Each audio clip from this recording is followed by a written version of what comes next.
ठिकाणी 709 वर्ष पूर्ण झाली लक्षात ठेवा.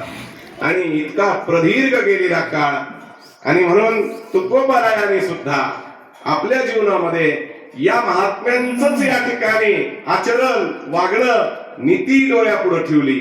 म्हणून ते कर्म आम्ही या ठिकाणी करत असताना उर्वाश्रमामध्ये आमच्या जीवनात काय काय पद्धतीचा त्रास झाला, कोणकोणत्या या ठिकाणी दुःखाला आम्हाला सामोरं जावं लागलं याचा विचार आहे. म्हणून साधकाच्या दशेमध्ये असतानाचा अनुभव आणि पूर्णत्व प्राप्त अवस्थेमध्ये प्राप्त झालेल्याचा अनुभव याच्यात साम्य आहे.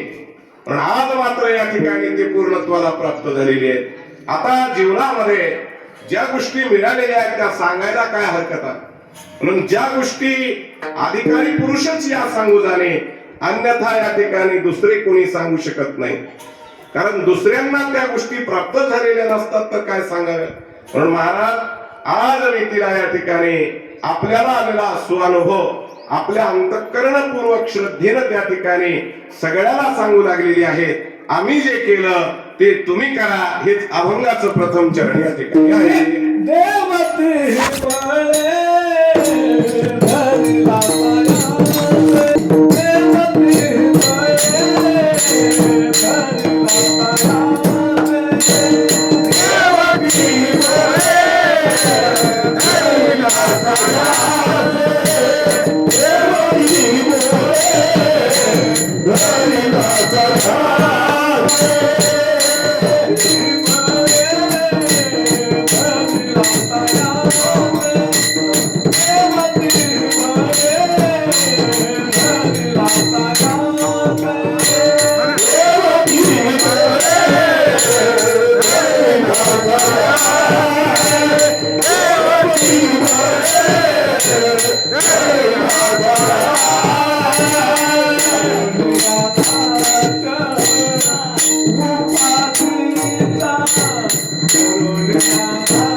देवतीही बळी धरिला सायासी करून या नाश उपाधीच.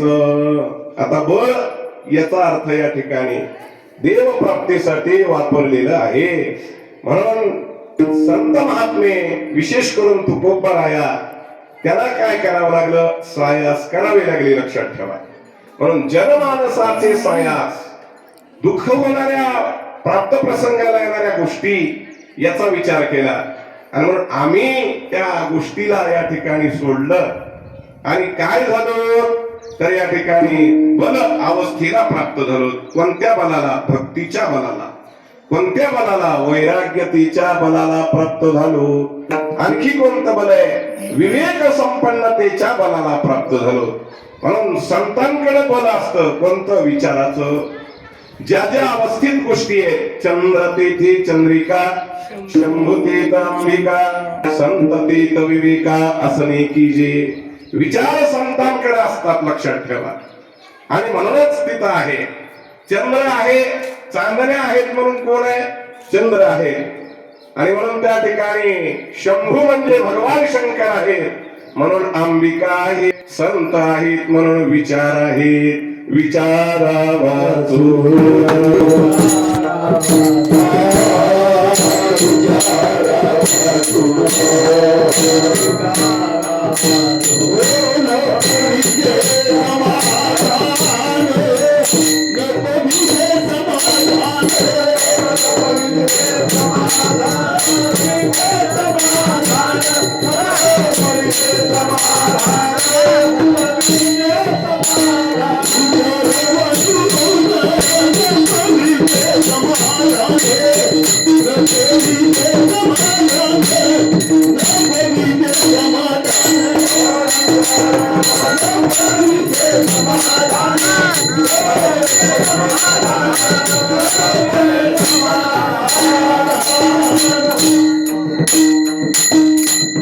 विचार करता आणि त्याचं समाधान त्यांना प्राप्त होतं.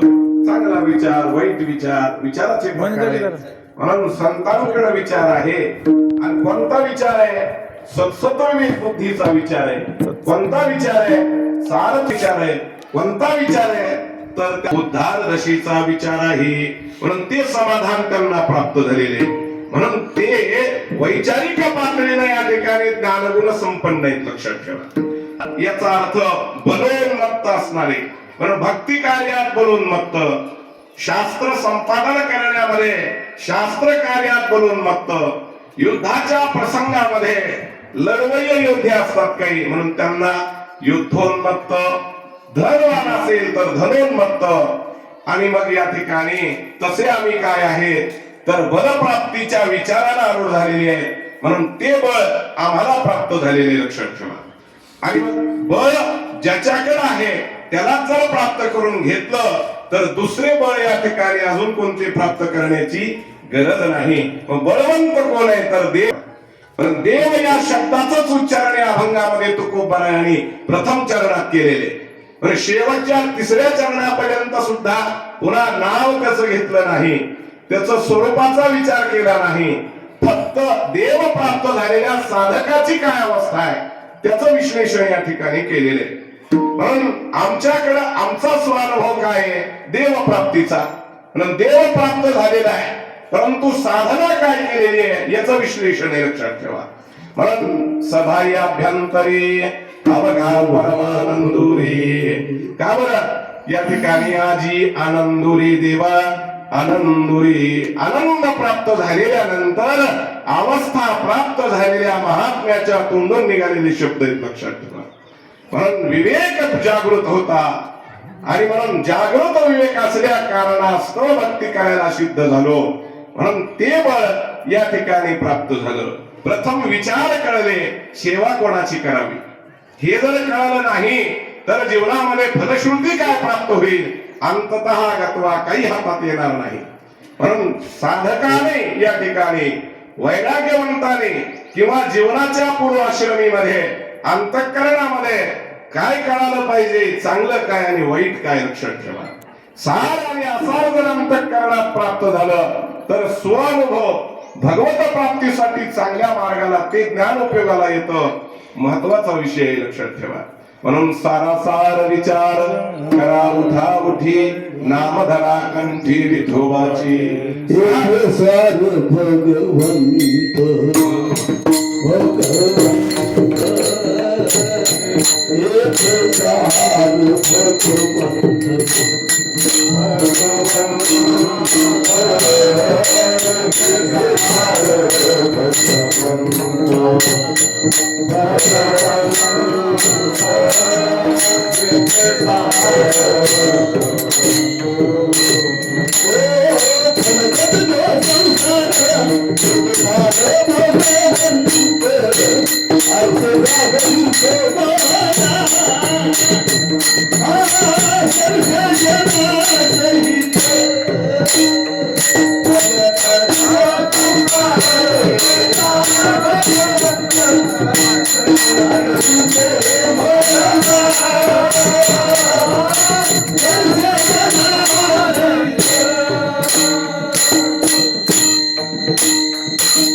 काय फलकत तू